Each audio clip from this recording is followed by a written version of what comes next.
ମୁଁ ସହରରେ ଜଣେ ବିଧବା ମହିଳାଙ୍କ ଘରେ ଭଡ଼ାରେ ରହୁଥିଲି। ଦିନେ ଯେତେବେଳେ ମୁଁ ଅଫିସରୁ ଘରକୁ ଫେରିଲି, ଦୁଆର ଖୋଲିଲି ଏବଂ ଦେଖିଲି ଦୁଆର ମୁହଁରେ ସେହି ଯୁବତୀ ଜଣକ ଛିଡ଼ା ହୋଇଛନ୍ତି। ହଠାତ୍ ସେ କାନ୍ଦିବାକୁ ଲାଗିଲେ। ମୋତେ କିଛି ବୁଝିପାରୁନଥିଲା। କ'ଣ ହେଲା, ସେ କାହିଁକି କାନ୍ଦୁଛନ୍ତି? ମୁଁ ଧୀରେ କରି ତାଙ୍କ ହାତକୁ ନିଜ ହାତକୁ ନେଲି। ସେ ମୋ ଆଡ଼କୁ ଚାହିଁଲେ ଏବଂ ତାପରେ ମୋ ଛାତିରେ ମୁଣ୍ଡ ରଖି ଜୋରରେ କାନ୍ଦିବାକୁ ଲାଗିଲେ ଏବଂ ଆଗକୁ ଯାହା ଘଟିଲା ତାହା ମୋ ଜୀବନକୁ ସବୁଦିନ ପାଇଁ ବଦଳାଇଦେଲା। ନମସ୍କାର ବନ୍ଧୁଗଣ, ମୋ ନାଁ ଅନିମେଷ। ମୋ ବୟସ 28 ବର୍ଷ। ମୁଁ ଜଣେ ଗ୍ରାଜୁଏଟ୍, କିନ୍ତୁ ଅନେକ ବର୍ଷ ଚେଷ୍ଟା କଲା ପରେ ମଧ୍ୟ ମୋତେ କେଉଁଠି ଚାକିରି ମିଳୁନଥିଲା। ପ୍ରତିଥର ଆବେଦନ କରୁଥିଲି, ଇଣ୍ଟରଭ୍ୟୁ ଦେଉଥିଲି, କିନ୍ତୁ ଶେଷରେ କେବଳ ଗୋଟିଏ ଜବାବ ମିଳୁଥିଲା, ଆମେ ଆପଣଙ୍କୁ ସୂଚିତ କରିବୁ। ଧୀରେ ଧୀରେ ମୋର ଆତ୍ମବିଶ୍ୱାସ ଭାଙ୍ଗିବାକୁ ଲାଗିଲା, କିନ୍ତୁ ମନରେ ଗୋଟିଏ କଥା ସବୁବେଳେ ପକ୍କା ଥିଲା, ଦିନେ ମୁଁ କିଛି ବଡ଼ କରି ଦେଖାଇବି। ମୁଁ ଏକ ଛୋଟ ଗାଁରେ ରହୁଥିଲି, ଯେଉଁଠି ଲୋକମାନେ ଚାଷବାସ କରୁଥିଲେ ଏବଂ ସାଦାସିଧା ଜୀବନ ବିତାଉଥିଲେ। କିନ୍ତୁ ମୋ ଆଖିରେ ସହରର ସ୍ୱପ୍ନ ଥିଲା, ବଡ଼ ଘର, ଭଲ ଚାକିରି ଏବଂ ନିଜ ବାପାମାଙ୍କ ଗର୍ବ। ଏବଂ ଶେଷରେ ଦିନେ ମୋର ଜଣେ ବନ୍ଧୁଙ୍କ ସାହାଯ୍ୟରେ ମୋତେ ଏକ ପ୍ରାଇଭେଟ୍ କମ୍ପାନୀରେ ଚାକିରି ମିଳିଗଲା। ସେଦିନ ମୋ ହୃଦୟ ଖୁସିରେ ଧଡ଼କପଡ଼ ହେଉଥିଲା, କିନ୍ତୁ ସାଙ୍ଗରେ ଏକ ଭୟ ମଧ୍ୟ ଥିଲା, କାରଣ ମୁଁ ପ୍ରଥମ ଥର ଗାଁରୁ ସହରକୁ ଆସୁଥିଲି। ମୋ ହାତରେ ଏକ ପୁରୁଣା ବ୍ୟାଗ୍ ଥିଲା, ଯାହାକୁ ମୋ ମା ନିଜ ହାତରେ ପ୍ୟାକ୍ କରିଥିଲେ। କିଛି ପୋଷାକ, ଖାଇବା ଡବା ଏବଂ ଅଳ୍ପ କିଛି ଟଙ୍କା। ଯେତେବେଳେ ବସ୍ରୁ ଓହ୍ଲାଇଲି ତ ସାମ୍ନାରେ ଏକ ସମ୍ପୂର୍ଣ୍ଣ ଅଲଗା ଦୁନିଆ ଥିଲା। ଉଚ୍ଚା ଉଚ୍ଚା କୋଠାବାଡ଼ି, ଭାଗୁଥିବା ଦୌଡ଼ୁଥିବା ଭିଡ଼ ଏବଂ ଏକ ନିରନ୍ତର ଚାଲୁଥିବା ଗତି। ସେ ସବୁ ଭିତରେ ମୁଁ ଜଣେ ଛୋଟ ମଣିଷ ଥିଲି, କିନ୍ତୁ ମୋ ଭିତରେ ବଡ଼ ସ୍ୱପ୍ନ ଥିଲା। 2 ଦିନ ମୁଁ ଷ୍ଟେସନ ପାଖରେ ଏକ ସେୟାରିଂ ରୁମ୍ରେ ରହିଲି, କିନ୍ତୁ ସେଠାକାର ପରିବେଶ ମୋତେ ଜମା ପସନ୍ଦ ଆସିଲାଣି। ଅସନା ଶବ୍ଦ, ପ୍ରଦୂଷଣ ଏବଂ ଅଜଣା ଲୋକ। ରାତିରେ ନିଦ ଆସୁନଥିଲା ଏବଂ ସକାଳୁ ଉଠିବା ମାତ୍ରେ ଏକୁଟିଆ ଅନୁଭବ ହେଉଥିଲା। ଏମିତି ହିଁ ଦିନେ ମୋତେ ସୌଭାଗ୍ୟବଶତଃ ମୋ ଗାଁର ଜଣେ ଜଣାଶୁଣା ଲୋକ ମିଳିଲେ। ସେ କହିଲେ, ଆରେ, ମୋର ଜଣେ ପରିଚିତ ମହିଳା ଅଛନ୍ତି, ତାଙ୍କ ପାଖରେ ଗୋଟିଏ ରୁମ୍ ଅଛି ଭଡ଼ାରେ। ଜାଗାଟି ଶାନ୍ତ, ତୋତେ ପସନ୍ଦ ଆସିବ। ମୁଁ ତାଙ୍କ ସହ ଗଲି। କିଛି ସମୟ ପରେ ସେ କୌଣସି କାମରେ ଚାଲିଗଲେ ଏବଂ ମୁଁ ସେହି ଘର ସାମ୍ନାରେ ଏକୁଟିଆ ଛିଡ଼ା ହୋଇ ରହିଗଲି। ଘରଟି ସାଧାରଣ ଥିଲା, କିନ୍ତୁ ବହୁତ ପରିଷ୍କାର। ତଳେ 2ଟି ରୁମ୍ ଏବଂ ଉପରେ 2ଟି ରୁମ୍। ମୁଁ ଧୀରେ କରି ଦୁଆର ଖଡ଼ଖଡ଼ କଲି। କବାଟ ଖୋଲିଲା ଏବଂ ସାମ୍ନାକୁ ଆସିଲେ ଜଣେ ଯୁବତୀ, ବୟସ ପ୍ରାୟ 25-26 ବର୍ଷ। ତାଙ୍କୁ ଦେଖି ଲାଗିଲା ଯେମିତି କିଛି ପଳ ପାଇଁ ସମୟ ଅଟକିଗଲା। ସେ ଗୋରୀ ଥିଲେ, ଲମ୍ବା କଳା କେଶ, ବଡ଼ ବଡ଼ ଆଖି, ଶାଢ଼ୀ ପିନ୍ଧିଥିଲେ ଏବଂ ଏତେ ସୁନ୍ଦର ଯେ ମୋ ହୃଦୟ ଜୋରରେ ଧଡ଼କିବାକୁ ଲାଗିଲା। ତାଙ୍କ ମଥାରେ ବିନ୍ଦି ନଥିଲା, ତେଣୁ ମନକୁ ଏକ ପଳ ପାଇଁ ଖିଆଲ ଆସିଲା, ହୁଏତ ସେ ବିଧବା ହୋଇଥିବେ। କିନ୍ତୁ ମୁଁ ସେହି ଚିନ୍ତାକୁ ଝାଡ଼ିଦେଲି ଏବଂ ହସିକରି ପଚାରିଲି, ମୋତେ କୁହାଯାଇଛି ଯେ ଆପଣଙ୍କ ପାଖରେ ରୁମ୍ ଭଡ଼ାରେ ଅଛି। ସେ ମଧ୍ୟ ହସିଲେ ଏବଂ କହିଲେ, ହଁ, ଉପର ମହଲାରେ ଅଛି, ଦେଖାଉଛି। ତାଙ୍କ ସ୍ୱରରେ ଏକ ମଧୁରତା ଥିଲା, କିନ୍ତୁ ଆତ୍ମବିଶ୍ୱାସ ମଧ୍ୟ ଝଲକୁଥିଲା। ମୁଁ ତାଙ୍କ ପଛେ ପଛେ ପାହାଚ ଚଢ଼ିବାକୁ ଲାଗିଲି। ପବନରେ ତାଙ୍କ ଶାଢ଼ୀର ଏକ ହାଲୁକା ବାସ୍ନା ଖେଳିଯାଉଥିଲା। ଯେତେବେଳେ ସେ ଉପରେ ପହଞ୍ଚିଲେ, ତାଲା ଖୋଲିଲେ ଏବଂ ଦୁଆର ଫିଟାଇଲେ। ଭିତରେ 2ଟି ରୁମ୍ ଥିଲା, ସାଧାରଣ କିନ୍ତୁ ବହୁତ ସୁନ୍ଦର ଭାବେ ସଜା। ଝରକାରୁ ଆସୁଥିବା ଖରା ତାଙ୍କ ମୁହଁରେ ପଡ଼ୁଥିଲା ଏବଂ ସେହି ଆଲୋକରେ ତାଙ୍କ ମୁହଁ କୌଣସି ପରି ଭଳି ଦେଖାଯାଉଥିଲା। ତାଙ୍କ ମୁହଁରେ ଶାନ୍ତି ଥିଲା, କିନ୍ତୁ ତାଙ୍କ ଆଖିରେ ଏକ ଲୁଚି ରହିଥିବା ଦୁଃଖ ମଧ୍ୟ ନଜର ଆସୁଥିଲା। ସେ କହିଲେ, ଏଇଟା ରୁମ୍ ଯଦି ପସନ୍ଦ ଆସେ ତେବେ ରହିପାରିବେ। ମୁଁ ରୁମ୍ ଦେଖି କହିଲି, ବହୁତ ଭଲ, ମୋତେ ପସନ୍ଦ ଆସିଲା। ସେ କହିଲେ, ଭଡ଼ା 3000 ଟଙ୍କା ସମୟରେ ଦେବେ ଏବଂ ଅଧିକ ହଟ୍ଟଗୋଳ କି ପାଟିତୁଣ୍ଡ ଦରକାର ନାହିଁ। ମୁଁ ହସିକରି କହିଲି, ମୋତେ ମଞ୍ଜୁର। ମୁଁ ଏଇ ପାଖରେ କାମ କରିବା ଆରମ୍ଭ କରିଛି। ସେ ପଚାରିଲେ, ଆପଣଙ୍କ ନାଁ କ'ଣ? ମୁଁ କହିଲି, ଅନିମେଷ, ମୁଁ ଗାଁରୁ ଆସିଛି। ସେ ଏକ ହାଲୁକା ହସ ସହ ଚାହିଁଲେ ଏବଂ ସେହି ହସ ଯେମିତି ସିଧା ହୃଦୟକୁ ଛୁଇଁଗଲା। ଏମିତି ହସ ଯେଉଁଥିରେ ନ କୁହାଯାଇଥିବା ଅନେକ ଶବ୍ଦ ଲୁଚି ରହିଥିଲା। ମୁଁ ପଚାରିଲି, ମୁଁ ଆଜିଠାରୁ ରହିପାରିବି? ସେ କିଛି ପଳ ଚିନ୍ତା କରି କହିଲେ, ହଁ, କିଛି ଅସୁବିଧା ନାହିଁ। ମୁଁ ନିଜ ବ୍ୟାଗ୍ ରୁମ୍ରେ ରଖିଲି ଏବଂ ପଚାରିଲି, କିଛି ଆଡଭାନ୍ସ ଦେବାକୁ ପଡ଼ିବ କି? ସେ କହିଲେ, 1500 ଟଙ୍କା ଏବେ ଦେଇଦିଅ, ବାକି ଆସନ୍ତା ମାସରେ ଦେବ। ମୁଁ ନିଜ ପକେଟରୁ ଟଙ୍କା ବାହାର କଲି। ସେହି ଟଙ୍କା ମୋ ବାପାମା କଠିନ ପରିଶ୍ରମ କରି ଦେଇଥିଲେ। ଯେତେବେଳେ ମୁଁ ଟଙ୍କା ତାଙ୍କ ହାତରେ ଦେଲି, ମୋ ମନରେ ଏକ ଭାବନା ଆସିଲା, ଏହି ସହରରେ ମୁଁ ସଫଳ ହେବି, ନିଜ ବାପାମାଙ୍କ ନାଁ ରୋଶନ କରିବି। ସେ ଟଙ୍କା ନେବାବେଳେ ମୋ ଆଡ଼କୁ ଚାହିଁଲେ ଏବଂ ହସିଲେ। ତାଙ୍କ ନଜରରେ ଏକ ଅଲଗା ଅନୁଭୂତି ଥିଲା। କେବଳ ପରିଚୟ ନୁହେଁ, କେବଳ ଧନ୍ୟବାଦ ନୁହେଁ, ବରଂ କିଛି ଏମିତି ଯାହା ହୃଦୟକୁ ଗଭୀର ଯାଏଁ ଛୁଇଁଗଲା। ସେ ତଳକୁ ଚାଲିଗଲେ ଏବଂ ମୁଁ ରୁମରେ ଏକୁଟିଆ ରହିଗଲି। ରୁମରେ ଏକ ପୁରୁଣା ବିଛଣା ଥିଲା, ପଙ୍ଖାର ଧୀର ଶବ୍ଦ ଶୁଭୁଥିଲା। କିନ୍ତୁ ସେଦିନ ରାତିରେ ମୋତେ ନିଦ ଆସିଲାଣି।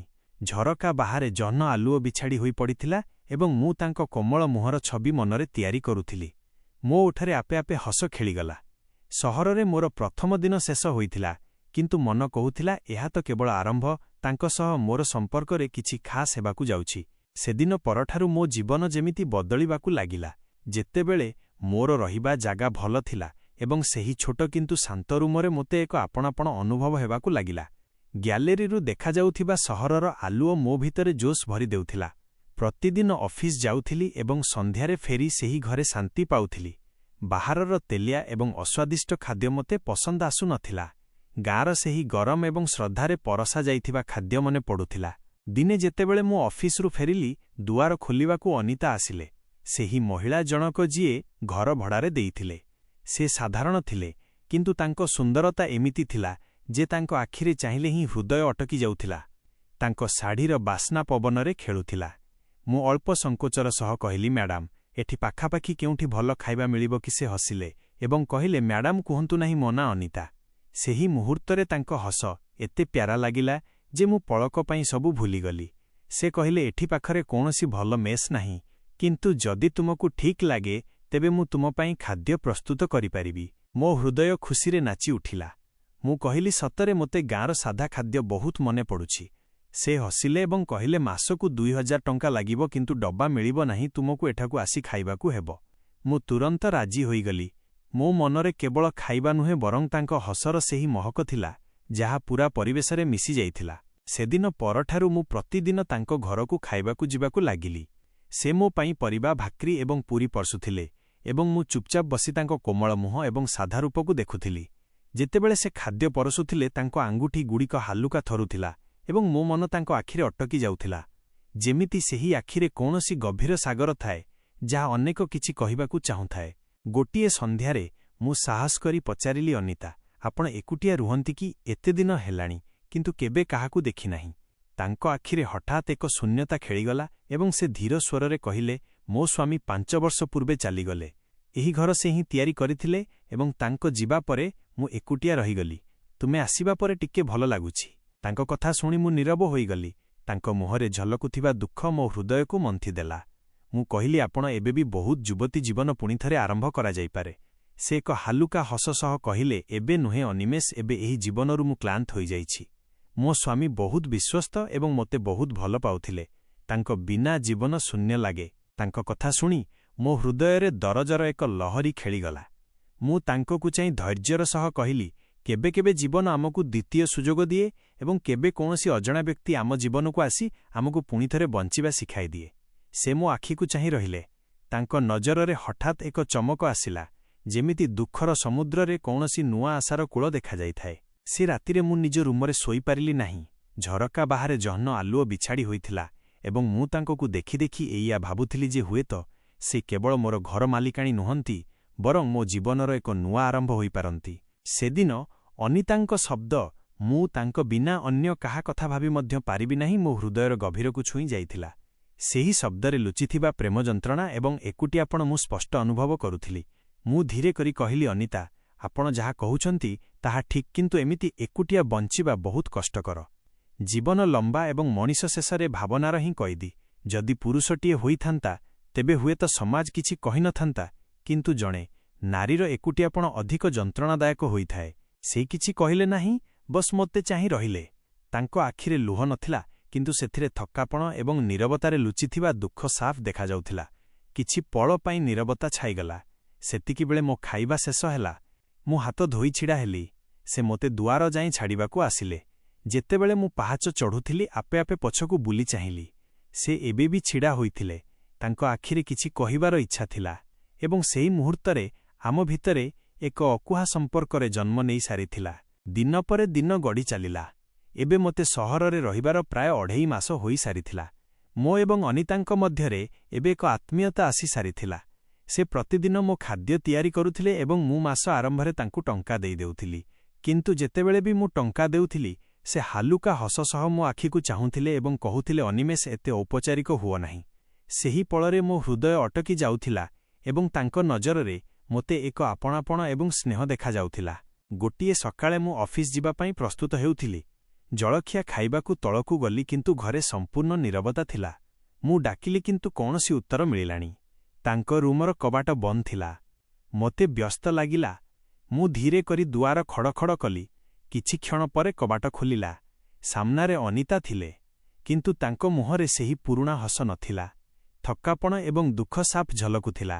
ମୁଁ ଚିନ୍ତିତ ହୋଇ ପଚାରିଲି, କ'ଣ ହେଲା ଅନିତା, ଦେହ ଠିକ୍ ନାହିଁ କି? ସେ ଧୀର ସ୍ୱରରେ କହିଲେ, ଗତକାଲି ରାତିରୁ ବହୁତ ଜ୍ୱର ହୋଇଛି। ତାଙ୍କ ସ୍ୱର ଥରୁଥିଲା ଏବଂ ସେହି ମୁହୂର୍ତ୍ତରେ ମୋ ମନରେ ଚିନ୍ତାର ଏକ ଝଡ଼ ଉଠିଲା। ମୁଁ କହିଲି, ତାହେଲେ କାଲି ହିଁ କାହିଁକି କହିଲ ନାହିଁ? ସେ କହିଲେ, ଅନିମେଷ, ମୁଁ ତୁମକୁ ହଇରାଣ କରିବାକୁ ଚାହୁଁନଥିଲି। ମୁଁ ଏକ ଗଭୀର ନିଶ୍ୱାସ ନେଇ କହିଲି, ଏହା କୌଣସି ଛୋଟ କଥା ନୁହେଁ। ଚାଲ ମୋ ସହ ଡାକ୍ତରଙ୍କ ପାଖକୁ। କିନ୍ତୁ ସେ ପ୍ରସ୍ତୁତ ନଥିଲେ। କହିଲେ, ନାହିଁ, କିଛି ସମୟ ପରେ ଠିକ୍ ହୋଇଯିବି। ସେତେବେଳେ ମୁଁ ତାଙ୍କ କୋମଳ ହାତକୁ ଧୀରେ କରି ନିଜ ହାତରେ ନେଲି ଏବଂ କହିଲି, ଅନିତା, ମୋତେ ତୁମର ବହୁତ ଚିନ୍ତା ହୁଏ, ମୋ କଥା ମାନ।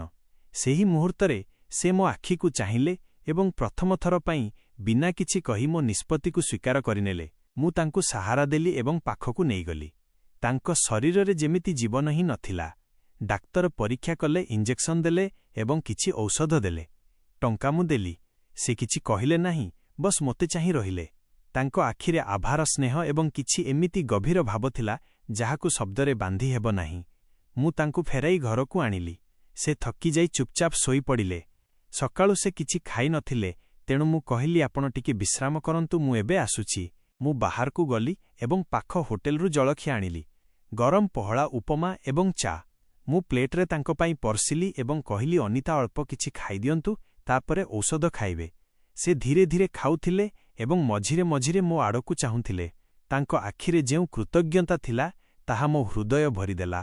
ଔଷଧ ନେବା ପରେ ମୁଁ କହିଲି, ଯଦି ଆପଣଙ୍କୁ କିଛି ଦରକାର ହୁଏ ତେବେ କୁହନ୍ତୁ, ମୁଁ ଏଇଠି ଅଛି। ମୋତେ ଅଫିସ ଯିବାର ଥିଲା, କିନ୍ତୁ ମନ ମାନୁ ନଥିଲା। ମୁଁ ସେଦିନ ଅଫିସ ଗଲି ନାହିଁ। ନିଜ ରୁମରେ ବସିଥିଲି, କିନ୍ତୁ ମନ ବାରମ୍ବାର ତାଙ୍କ ପାଖକୁ ଦୌଡ଼ି ଯାଉଥିଲା। କେବେ ଝରକାରୁ ତାଙ୍କ ଘରକୁ ଚାହୁଁଥିଲି, ତ କେବେ ଚୁପଚାପ ତଳକୁ ଯାଇ ତାଙ୍କ କବାଟକୁ ଦେଖୁଥିଲି। ଯେମିତି ତାଙ୍କ ପାଇଁ ମୋର ଚିନ୍ତା ଏବେ କେବଳ ଦାୟିତ୍ୱ ନୁହେଁ, ବରଂ ଭାବନା ପାଲଟି ଯାଇଥିଲା। ସେହି ପଳରେ ମୋତେ ଅନୁଭବ ହେଲା ଯେ ମୁଁ ତାଙ୍କ ଚିନ୍ତାରେ ସମ୍ପୂର୍ଣ୍ଣ ରୂପେ ବୁଡ଼ି ଯାଇଥିଲି। ତାଙ୍କର ଦେହ ଖରାପ ହେବା ମୋତେ ନିଜର କେହି ଜଣଙ୍କର ଦୁଃଖ ଭଳି ଲାଗୁଥିଲା ଏବଂ ହୁଏତ ସେହି ଚିନ୍ତା ଭିତରେ କେଉଁଠି ନା କେଉଁଠି ପ୍ରେମର ଏକ ନିଷ୍ପାପ ମଞ୍ଜି ଅଙ୍କୁରିତ ହୋଇସାରିଥିଲା। ସେଦିନ ସେ ମୋତେ ଏକ ଅଲଗା ନଜରରେ ଦେଖୁଥିଲେ। ତାଙ୍କ ଆଖିରେ କୃତଜ୍ଞତା, ସ୍ନେହ ଏବଂ ଏକ ଅକୁହା ଆପଣାପଣର ଭାବନା ଝଲକୁଥିଲା। ଯେତେବେଳେ ମୁଁ ତାଙ୍କର ଯତ୍ନ ନେଉଥିଲି, ତାଙ୍କ ନଜରରେ ଧୀରେ ଧୀରେ ଏକ ପରିବର୍ତ୍ତନ ଆସିବାକୁ ଲାଗିଲା।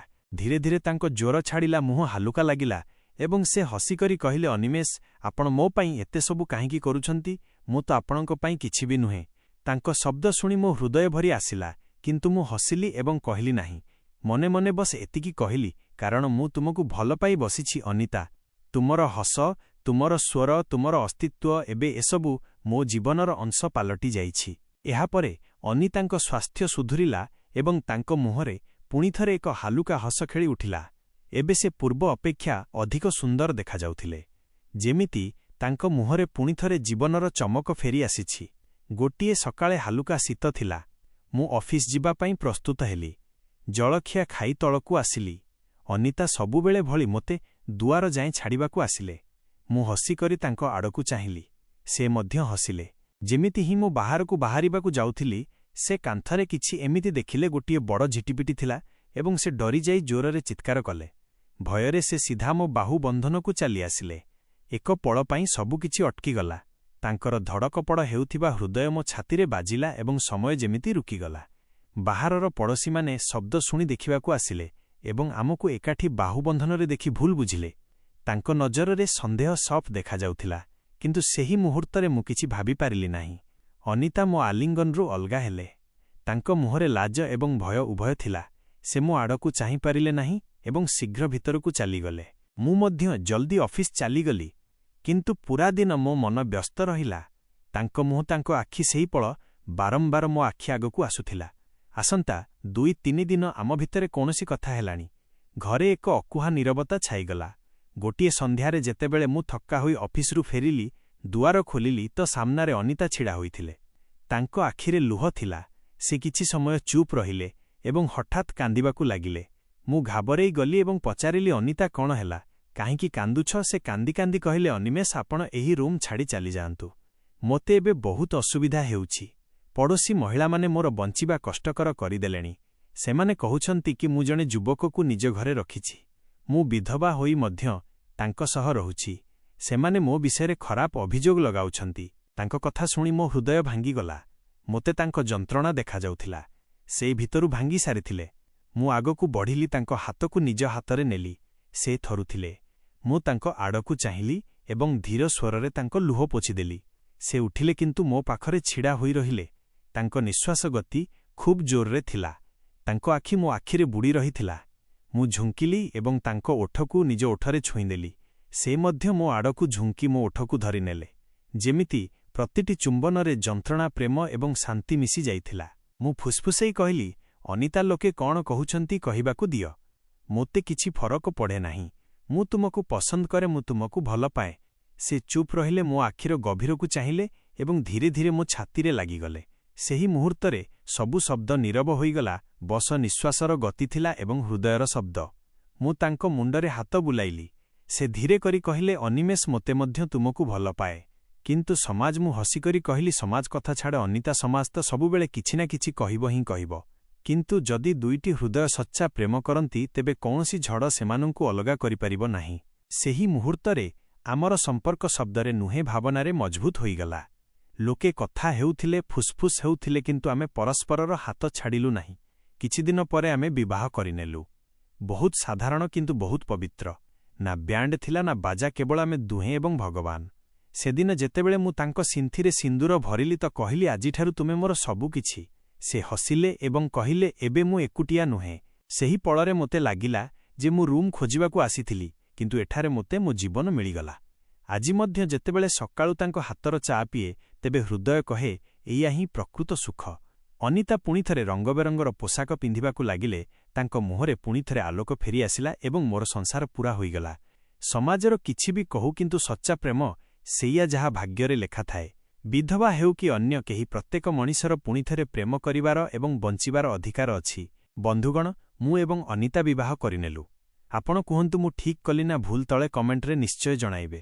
ଯଦି ଆପଣଙ୍କୁ ମୋର ଏବଂ ଅନିତାଙ୍କର ଏହି ପ୍ରେମ କାହାଣୀ ପସନ୍ଦ ଆସିଥାଏ, ତେବେ ଏହାକୁ ଲାଇକ୍ କରନ୍ତୁ, ସେୟାର କରନ୍ତୁ ଏବଂ ଚ୍ୟାନେଲକୁ ସବସ୍କ୍ରାଇବ୍ କରିବାକୁ ଭୁଲନ୍ତୁ ନାହିଁ।